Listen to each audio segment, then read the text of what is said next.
Breaking right now, and the person responsible for Australia's Medibank hack has been identified. The Australian Federal Police is set to reveal the location of these hacks in a matter of time.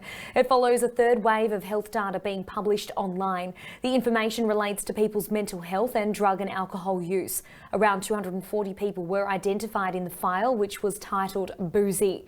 Meanwhile, women had their abortion records published yesterday on the dark web.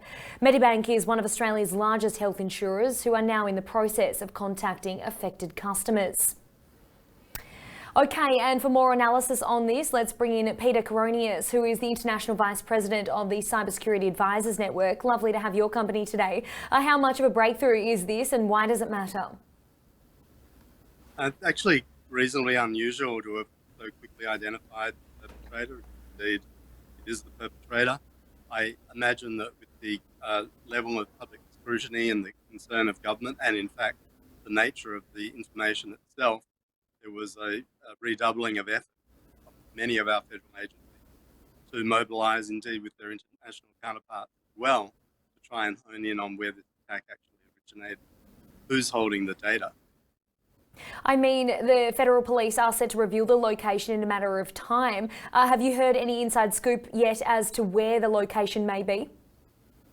Not at this stage, but I mean, the nature of the attack seems reminiscent of the type of thing we're seeing from international criminal organizations. The Russian Federation has obviously been one of the prime initiators of cyber attacks. There are other criminal organizations around the world. They generally do quite well to obfuscate or to hide their location. So if they've been able to attribute this, then I guess we'll be finding out pretty shortly who and where they were located. I mean, the advice from the government has been for Medibank not to pay the ransom.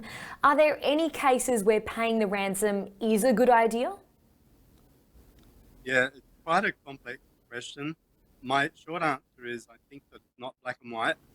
I acknowledge the rationale behind the government and law enforcement saying never pay the ransom, and there is validity in not wanting to perpetrate the business model they're obviously exploiting here.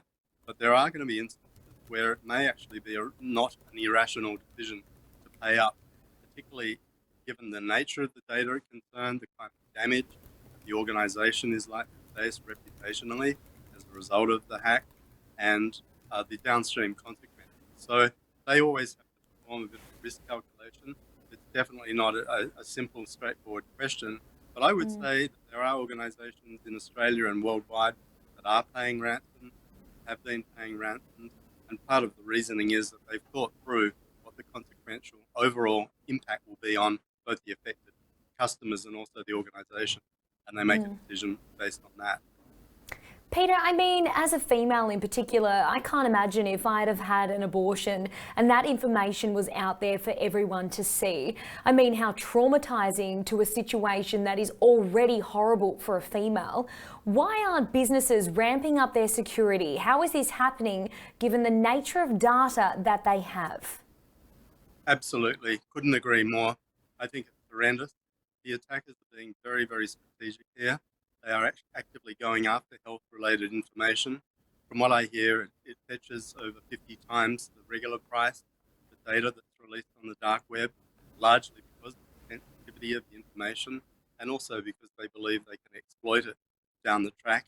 I think it's reasonably unforgivable these days that organisations are holding on to this kind of sensitive information and at least not encrypting it. They should be encrypting it, they should be air gapping it, that is holding it on computers that are not connected to the open internet. There are so many lessons that are going to come out of this that we as the industry have obviously been urging for decades now. But I think it's really only when you get breaches of this magnitude with this kind of data involved that the focus is really going to come down on how they are managing our information on our behalf. Especially in this new cyber age that we're living in. Peter, thank you for your time today. I appreciate it. You're welcome.